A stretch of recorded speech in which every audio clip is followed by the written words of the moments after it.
What's up mga strong day 2 ng pagtatrabaho natin sa bahay. Ito yung na-accomplishment natin kahapon at dito na tayo sa side na to mga strong yan.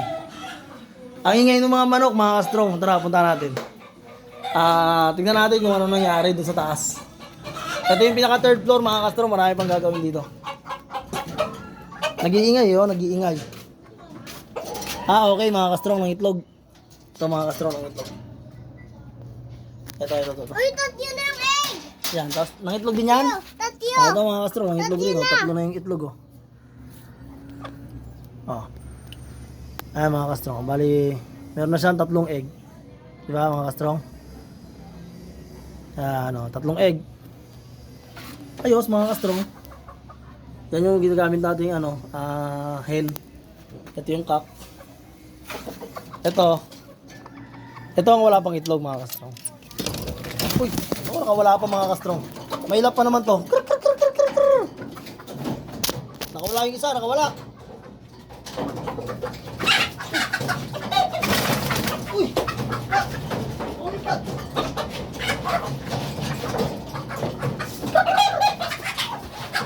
Oh, nakawala!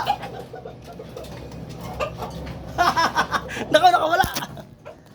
Paano tayo sa nagawa natin mga kastrong? Nakawala. Yan mga kastrong yung ginagawa natin.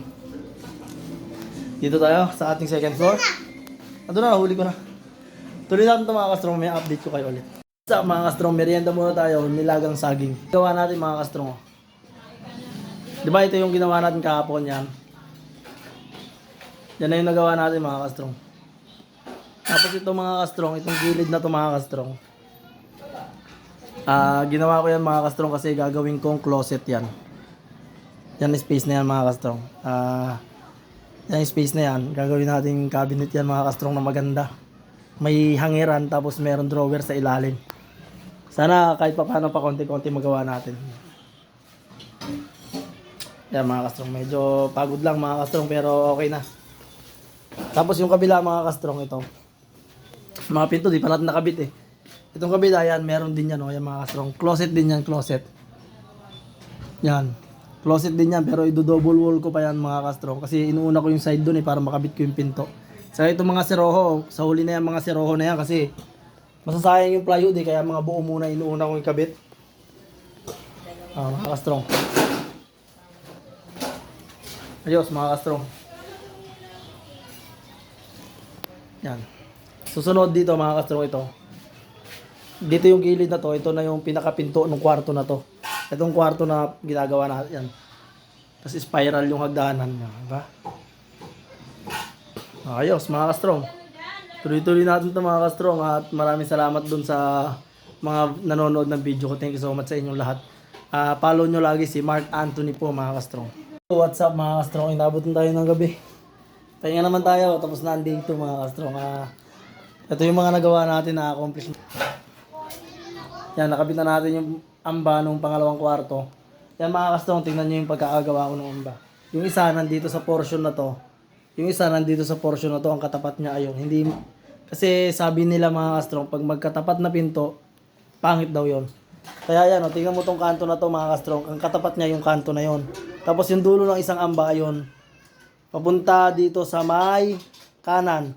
Pagka nandito ka naman, itong isang amba papunta naman dun sa kaliwa. Di ba mga kastrong, hindi siya magkatapat. Ang magiging katapat ng isang pinto na yon, ito. Yan, balik close yan, sarado yan. Bukas na natin sarahan. Medyo pagod na tayo, marami tayong nagawa. Tapos yung closet na gagawin natin doon, ay sa susunod na kasi 3/4 na plywood yan eh. Tapos yun, close yun mga kastrong, close. Kasi yung wiring na yun, supply sa third floor. Ayusin ko pa yan, lalagyan ko pa ng flexible hose. Pero madali na lang yan.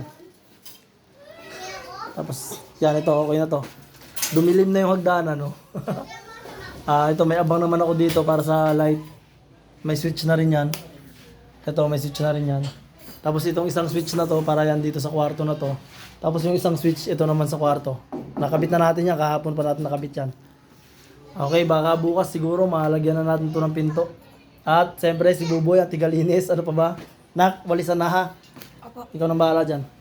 At siyempre mga kastrong, huwag niyo kalimutan i-follow Mark Anthony po. Bukas naman sa day 3 tayo magkikita-kita. Bye-bye!